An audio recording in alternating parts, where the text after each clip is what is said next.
आज की जो कहानी है ये नवीन नाम के एक लड़के के साथ हुई एक घटना है। ये घटना नवीन के साथ उसके गांव पे हुआ था। तो चलिए बिना देरी किए शुरू करते हैं आज की कहानी।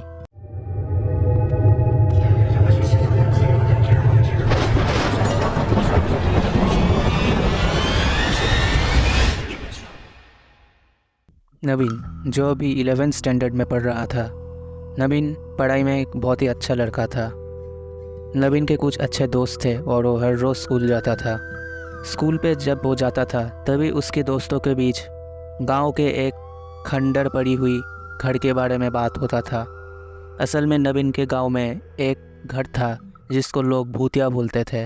वो घर बहुत सालों से खंडर पड़ा था और गांव के लोग ये मानते थे कि उस घर पे किसी बुरी प्रेत आत्मा का साया है और जो कोई भी उस घर पे घुसने की कोशिश करता है या फिर जो कोई भी उस घर के अंदर चला जाता है वो या तो पागल हो जाता है या फिर ज़िंदा नहीं बचता।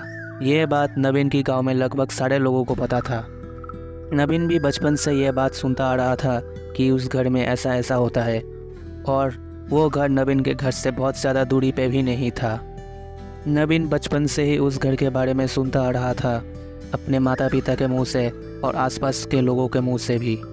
जब नवीन बड़ा हो गया था तभी नवीन के मन में एक बहुत ही ज़्यादा इच्छा था कि वो एक दिन उस घर को जाके एक्सप्लोर करे और ये देखे कि उस घर का जो बात लोग कहते हैं ये सच है या झूठ। नवीन को ये सब सुपर नेचुरल चीज़ों पे बहुत ही ज़्यादा इंटरेस्ट था और नवीन इन सब चीज़ों को बहुत ही ज़्यादा एक्सप्लोर करना चाहता था। इसलिए जब उसने देखा कि उसी के गांव पे उसी के घर के कुछ दूरी पे ही एक ऐसा घर है तो उसका मन बहुत ही ज़्यादा उस घर को एक्सप्लोर करने के लिए बेताब हो गया। जब नवीन 11th स्टैंडर्ड में था एक दिन नवीन ने सोचा कि उस घर को वो एक्सप्लोर करेगा। ये बात उसने अपने दोस्तों को भी बोला, लेकिन दोस्त लोग कोई भी ये काम करने के लिए राज़ी नहीं था। वो लोग यही सोच रहे थे कि अगर वो लोग उस घर के अंदर जाएगा तो शायद उन लोगों के साथ कुछ बुरा हो जाएगा और उन लोगों ने नवीन से भी कहा कि उस घर के अंदर ना जाए। लेकिन नवीन का ज़िद था। वो बचपन से ही ये सोच के रखा था कि एक दिन ना एक दिन वो इस घर को एक्सप्लोर ज़रूर करेगा।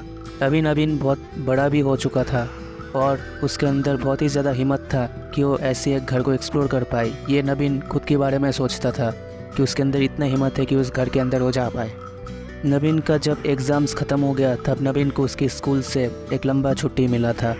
उस दिन नवीन ने सोचा कि चलो इस कुछ दिनों में ही मैं एक दिन उस घर पे जाकर एक्सप्लोर करूँगा कि वाकई ही उस घर में कोई भूत है या फिर नहीं। नवीन ने एक डेट फिक्स कर लिया। नवीन ने सोचा कि दिन पे तो वो उस घर पे जा नहीं पाएगा क्योंकि आसपास अगर कोई लोग उसको देख लिया तो फिर उसको रोक देगा और उसके घर पे सबको पता चल जाएगा कि वो उस घर पे जाना चाह रहा था। तब नवीन ने सोचा कि रात पे जब घर के सब लोग सो जाएंगे तब वो चुपके से घर से निकल के उस घर पे जाएगा। और नवीन ये काम करने वाला अकेला था, उसका कोई दोस्त उस घर पे जाने के लिए राज़ी नहीं था। फाइनली वो दिन आ गया जिस दिन नवीन उस घर में जाने के लिए बिल्कुल रेडी था। उस दिन रात को जब सब लोग सो गए तब नवीन चुपके से अपने रूम से निकल के मेन गेट की तरफ जाके चुपके से गेट को खोल के वो घर के बाहर निकल गया। उसने गेट को बाहर से ही धीरे से लॉक कर दिया था ताकि गेट हवा से खुल ना जाए। फिर वो उस घर की तरफ पैदल जाने लगा। घर से निकलने के 15 मिनट बाद नवीन उस घर पे पहुंच गया जिसको गांव के सब लोग भूतिया बोलते थे और आज नवीन का सपना पूरा होने जा रहा था। इतने दिनों से नवीन इसी दिन के लिए इंतज़ार कर रहा था कि किस दिन वो उस घर पे एक्सप्लोर करे। नवीन धीरे से उस घर के दरवाजे के सामने गया। जाके उसने देखा कि उस दरवाजे पे कोई लॉक नहीं है और वो दरवाज़ा थोड़ा सा खुला हुआ है। नवीन पहले तो अंदर जाते समय डर रहा था कि अगर अंदर कोई नशेड़ी होगा या फिर कोई दूसरा आदमी होगा जो कोई गलत काम करता है शायद अंदर, तो अगर उसने मुझे पकड़ लिया तो मेरे साथ कुछ भी हो सकता है। इसलिए नवीन ने आसपास थोड़ा देखा और नवीन को एक डंडा मिल गया।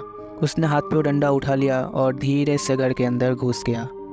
जब नवीन ने वो दरवाज़ा खुला तब पुराने दरवाज़ा खुलने से जैसा आवाज़ होता है वैसा ही आवाज़ हुआ।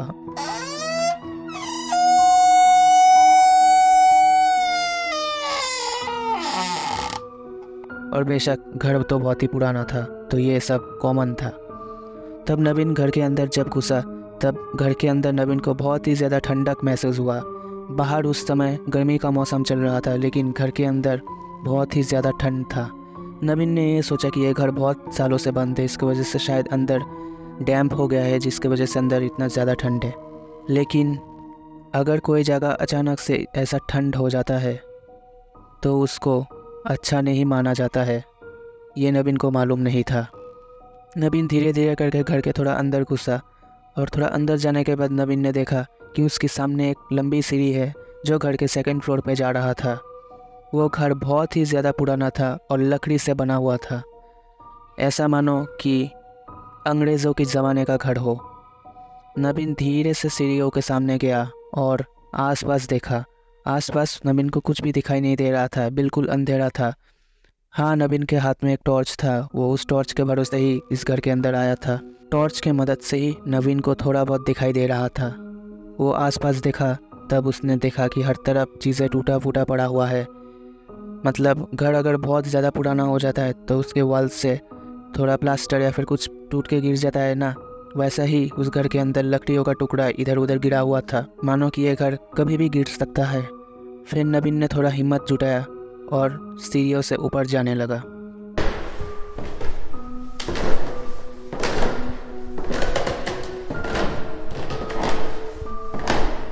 नवीन जब सीढ़ियों से ऊपर की तरफ जा रहा था तब नवीन जो शर्ट पहना हुआ था वो सीढ़ियों का जो रेलिंग था उससे एक लकड़ी का टुकड़ा निकला हुआ था, उसमें उसका शर्ट फंस गया था। लेकिन नवीन को पता नहीं था। नवीन जैसे ही थोड़ा आगे बढ़ा, नवीन का शर्ट वहाँ से फट गया और जब नवीन पीछे घूम के देखा तब उसने देखा कि उसकी शर्ट का एक टुकड़ा फट के उस लकड़ी पे फंसा हुआ था। तब नवीन ने उस चीज़ को इग्नोर किया और ऊपर चला गया। ऊपर जब नवीन गया तब उसने देखा कि ऊपर 3 रूम्स है। उसके सामने 2 रूम का दरवाज़ा थोड़ा खुला हुआ था, लेकिन जो तीसरा रूम था उस रूम का दरवाज़ा अंदर से लॉक था। नवीन बहुत ही हिम्मत करके पहली वाली रूम पे गया। वहाँ जाकर नवीन ने देखा कि अंदर एक छोटा कुर्सी रखा हुआ है और कुर्सी के ऊपर भी बहुत ही ज़्यादा कूड़ा है और आसपास लकड़ी के टुकड़े पड़े हुए हैं। नॉर्मली पुराना कोई लकड़ी का घर ऐसा ही होगा जो कि बहुत सालों से अबंडेंट पड़ा हुआ है। नवीन को ये सब थोड़ा बहुत नॉर्मल लगा, लेकिन अभी तक नवीन को उतना ज़्यादा डर नहीं लग रहा था। जब नवीन सेकंड रूम पे गया, वहाँ जाकर नवीन ने देखा कि वो रूम पूरा खाली है और उस रूम पे हर तरफ से कचरा और कचरा है, लेकिन कोई फर्नीचर या फिर कोई बेड नहीं है। उस रूम से निकलने के बाद नवीन जब तीसरे रूम की तरफ जाने लगा तब नवीन ने देखा कि वो रूम अंदर से ही लॉक है। जब नवीन उस रूम के दरवाजे के सामने जाकर रुका, नवीन ने उस रूम के दरवाजे को थोड़ा बहुत प्रेशर देकर खोलने की कोशिश किया, लेकिन वो रूम का दरवाज़ा मानो कि अंदर से ही लॉक था। तब नवीन ने सोचा कि शायद ये रूम का दरवाज़ा अंदर से लॉक है, तो नवीन ने ज़ोर से 2-3 धक्का दरवाजे पे दिया। नवीन बहुत ही ज़्यादा बहादुर था। उसको इतना सब देखने के बाद भी उतना ज़्यादा डर नहीं लग रहा था, क्योंकि अब तक नवीन के साथ कुछ भी भयानक नहीं हुआ था। लेकिन शायद इस बार उसने कुछ गलती कर दिया था उस दरवाज़े को धक्का देकर। नवीन के 2-3 बार ज़ोर से धक्का देने के बाद भी वो दरवाज़ा नहीं खुला। तब नवीन ने सोचा कि छोड़ो, अभी ये दरवाज़ा शायद नहीं खुलेगा, तो फिर मैं नीचे जाकर दूसरे रूम्स को चेक करता हूँ। जब नवीन वहाँ से घूम के नीचे जाने के लिए आगे बढ़ने लगा, जब वो सीढ़ियों के सामने पहुँचा तब नवीन को पीछे से एक अजीब सा आवाज़ सुनाई दिया। जब नवीन ने वो टॉर्च पीछे घुमा के देखा तब नवीन ने देखा कि वो जो दरवाज़ा लॉक था उस दरवाज़े में से कुछ आवाज़ें आ रहा है। नवीन तब थोड़ा डर गया। नवीन ने सोचा शायद अंदर कोई आदमी है जो कि बाहर निकलने वाला है। तब नवीन के आसपास कोई छुपने की भी जगह नहीं था। तब नवीन ने अपने हाथ पे जो डंडा था वो बिल्कुल मारने के पोजीशन पे लेकर उस दरवाजे की तरफ टॉर्च देकर एक तक एकदम पोजीशन लेके खड़ा रहा। अगर कोई अंदर से उसकी तरफ भाग के आया तो सीधा उस डंडे से उस पर वार कर देगा। तब नवीन ने देखा कि वो दरवाज़ा का लॉक खुल गया और दरवाज़ा आवाज़ करते हुए धीरे से खुला।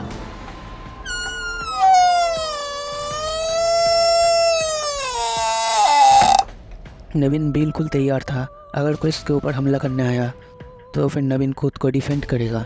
लेकिन जब वो दरवाज़ा खुला, उस दरवाजे के अंदर से कोई भी बाहर नहीं निकला। नवीन ये देख कर बहुत ही ज़्यादा डर गया, क्योंकि साफ पता चल रहा था कि कोई आदमी अंदर से वो दरवाज़ा खुल रहा था।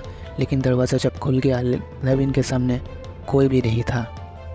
नवीन थोड़ा डरते डरते थोड़ा सा धीरे धीरे आगे बढ़कर रूम के अंदर थोड़ा टॉर्च मार के देखा, लेकिन नवीन को कुछ दिखाई नहीं दे रहा था। लेकिन जब नवीन उस रूम से टॉर्च हटाकर पीछे की तरफ घूमा, तब नवीन जो देखा वो देख के नवीन की पैरों तले ज़मीन खिसक गई।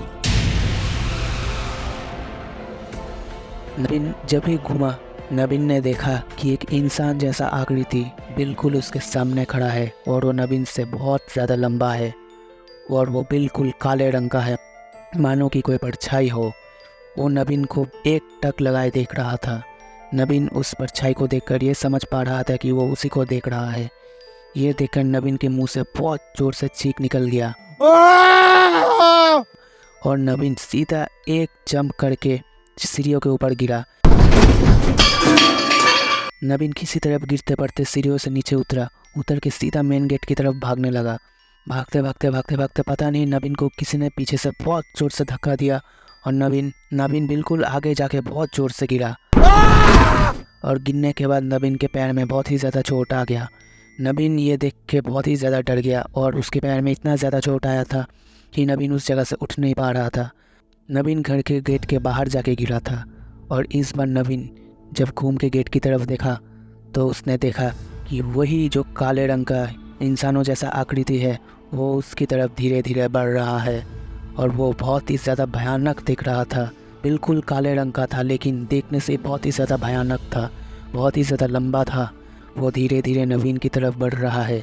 नवीन ये देखे बहुत ही ज़्यादा डरने लगा, उसकी हार्ट बीट बहुत ही तेज़ होने लगी। नवीन मानो कि बेहोश होने ही वाला है और तभी उसने देखा कि वो आकृति एकदम उसके सामने आ चुका है और धीरे धीरे उस आकृति का मुंह नवीन की तरफ बढ़ रहा है। ये देखकर नवीन अपने आप को संभाल नहीं पाया और वहीं पर बेहोश हो गया। बहुत समय बाद जब नवीन को होश आया तब नवीन चौंकते अपनी जगह पे उठा। तब नवीन ने देखा कि नवीन तो अपने रूम पे ही है, अपनी बिस्तर पे ही सोया हुआ था। नवीन को कुछ समझ में नहीं आया। नवीन आसपास देखा तो वो उसी का ही रूम था, उसी का ही घर था और सब कुछ उसके आसपास था। नवीन ने सोचा कि शायद ये कोई बुरा सपना है और शायद मैं रात को गया ही नहीं था। ये सब मैंने एक सपना देखा और ये बहुत ही ज़्यादा भयानक सपना था। जब नवीन को होश आया था तब सुबह के 5 बज रहे थे। थोड़ा बहुत बाहर उजाला हो चुका था लेकिन नवीन को और नींद नहीं आ रहा था। जब नवीन को ये महसूस हुआ कि वो एक सपना देख रहा था तब नवीन अपने बिस्तर से उठकर खड़ा हुआ। लेकिन तब नवीन ने जो चीज़ देखा वो देखकर नवीन की मानो सांसें ही रुक गई। नवीन ने देखा कि वो उसी शर्ट को पहना हुआ है जो शर्ट उसने अपने सपने पे पहना था और वो पहन के उसी घर पे गया था। लेकिन नवीन को अच्छी तरह मालूम है कि वो सोने से पहले कोई शर्ट नहीं पहना था। तो फिर ये क्या था? और हद तो तब हो गई जब नवीन ने अपनी बाएं तरफ देखा। तब नवीन को दिखाई दिया कि उसका शर्ट बाएं तरफ से फटा हुआ है। तब नवीन को याद आया कि सपने पे जब नवीन उस घर पे सीढ़ियों से ऊपर उठ रहा था तब उसका जो शर्ट है वो पास के एक लकड़ी में फंसकर फट गया था। नवीन को जब ये याद आया तब नवीन ने अपने आंखों के सामने वो फटा हुआ जगह देखा और सर से पैर तक कांपने लगा कि नवीन ने क्या वो सपना देखा था? अगर वो सपना था तो फिर ये क्या है? नवीन का शर्ट फटा कैसे है? नवीन को कुछ समझ में नहीं आ रहा था। नवीन मानो कि पागल हो रहा था कि ये सब क्या हो रहा है मेरे साथ। मैं तो अपने ही घर पे था, तो फिर ये शर्ट कैसे फटा हुआ मिला? और मैंने तो सपने पे देखा था कि मेरा शर्ट फट गया है, तो फिर ये अभी यहाँ पे कैसे फटा है? और मैं शर्ट पहन के क्यों सो रहा था? ये सब नवीन के सर पे चल रहा था। नवीन मानो कि पागल ही हो जाएगा और ऐसा ही कुछ नवीन को हुआ। नवीन बाद में जाकर पागल हो गया। और आप लोगों को तो मालूम ही है कि गांव के लोग क्या कहते थे, उस घर पे अगर कोई जाता है तो वो पागल हो जाता है या फिर मर जाता है। उस रात पता नहीं नवीन के साथ क्या हुआ था, लेकिन उस दिन के कुछ दिन बाद ही नवीन पागल हो चुका था, बिल्कुल पागल हो चुका था। तो ये ही था नवीन के साथ हुई ये घटना। अगर आपको ये वीडियो पसंद आया तो इस वीडियो को लाइक कर दीजिए और अपने दोस्तों के साथ इस वीडियो को शेयर कर दीजिए। और अगर आप इस चैनल में नए हैं तो इस चैनल को सब्सक्राइब कर दीजिए और पास में जो बेल आइकन है उसको भी दबा दीजिए, ताकि जब भी मैं नया वीडियो अपलोड करूं तब आपको सबसे पहले नोटिफिकेशन मिले।